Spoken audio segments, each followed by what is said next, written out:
Level select. A life on continue. Page 1, insert coin. He used to believe life had a start screen. If you waited long enough, some music would play. Bright letters would flash. You'd press start and everything would make sense. But nobody handed him a controller. He grew up in a small house that always smelled faintly of stale alcohol and something burnt on the stove. His mother drifted between laughter and silence like a radio with a broken dial. She didn't eat much. She drank instead. Some days she'd hum old songs. Other days she'd fall. By the time he was 17, he had already learned how to lift her off the floor. He never knew his real father, just a name that felt like static. There was a man in the house, though, a stepfather. The vibe between them was always tight, not loud, not open, just awkward, like two strangers forced to share a bench. Violence lived in the walls. Sometimes it whispered, sometimes it screamed. The boy learned early to disappear into his room. That's where the real world waited for him. A gray console, then another, and another. PlayStation 2. A hand-me-down PC that whirred like it was breathing. Inside those machines, he had missions, objectives, clear enemies, clear rewards. Unlike home, page 2, no tutorial mode. He dropped out in grade 11. No ceremony, no speech, just stopped going. Nobody fought him on it. That hurt more than if they had. Guidance counselors talked about future plans, career paths, university. He just nodded. He had already learned something important. Adults didn't really know what they were doing either. He told himself he'd figure it out later. Later came fast. At 19, he started working. Warehouse shifts, construction, security, call centers, jobs that drained hours and left nothing behind. He called them side quests, but they were his main story. Every paycheck felt like a small windscreen. Then it disappeared, food, electricity, helping his mom when she needed it. Sometimes beer for himself. He started drinking more, not heavy at first, just enough to blur the sharp edges of things. Enough to make life feel less real, like lowering the game difficulty. Page 3, combo chains. His mother's drinking got worse. She stopped eating properly. Her body grew fragile. She fell often. Bruises became normal. Then came the seizures. The first one terrified him. Her body shook violently. Eyes rolled back. Foam at her mouth. He froze. For a second, he thought she was dying. He called for help, voice cracking. Ambulances became familiar. Hospitals became checkpoints. Every time she survived, he felt relief, and anger, and guilt for the anger. He started drinking more too. Not because he liked it, because he understood it, because it felt inherited. Page 4, the unseen father. He never met his real father. Not at 10, not at 20, not at 36. Sometimes he imagined him as a villain in the final level. A man he'd confront someday, ask why. But there was no address, no phone number, just absence. The stepfather remained in the house for years, a presence that never softened. They weren't enemies, they weren't friends, just two males circling the same broken orbit. There were nights of shouting, objects thrown, doors slammed. The boy would put on headphones. In his ears, beats. On paper, words.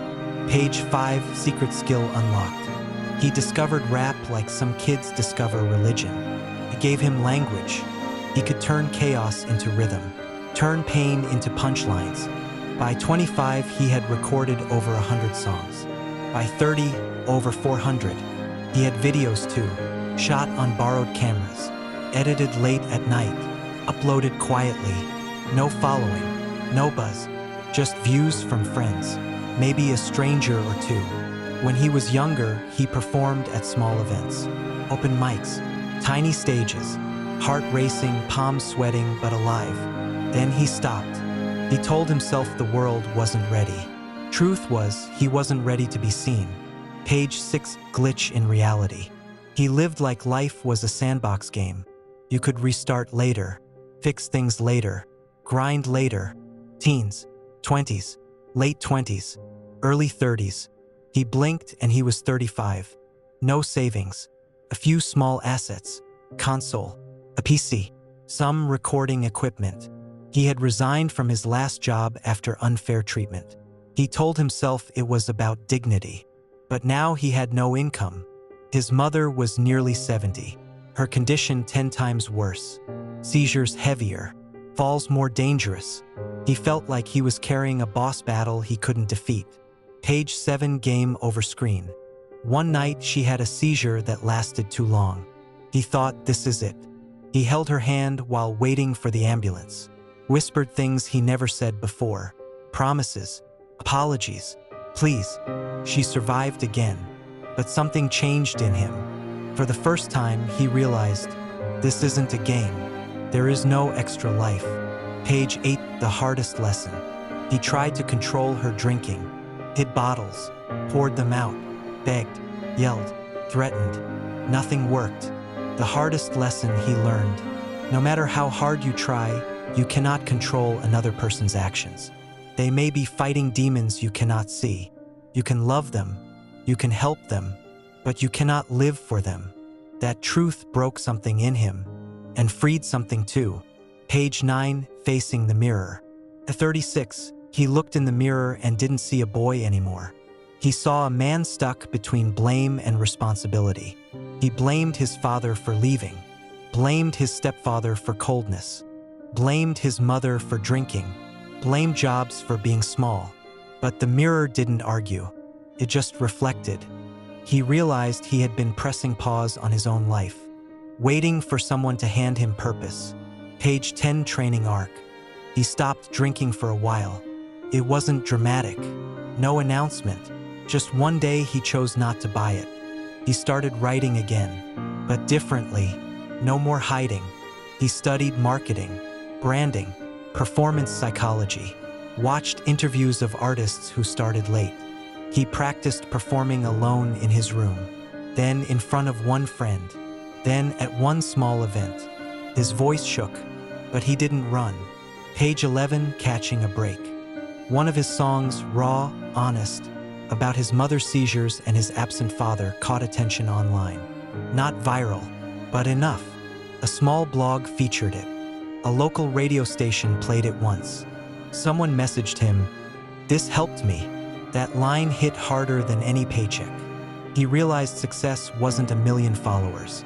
It was impact. He kept going. Slow growth, real growth.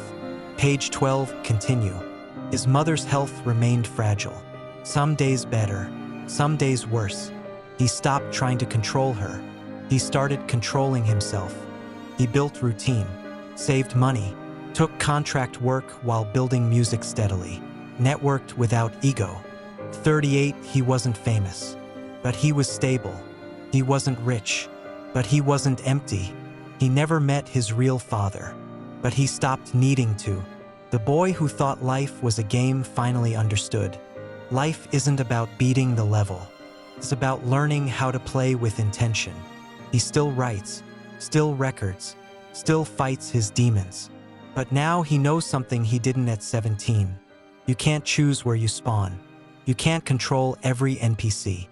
But you can decide how your character grows. And that's not a game. That's a life.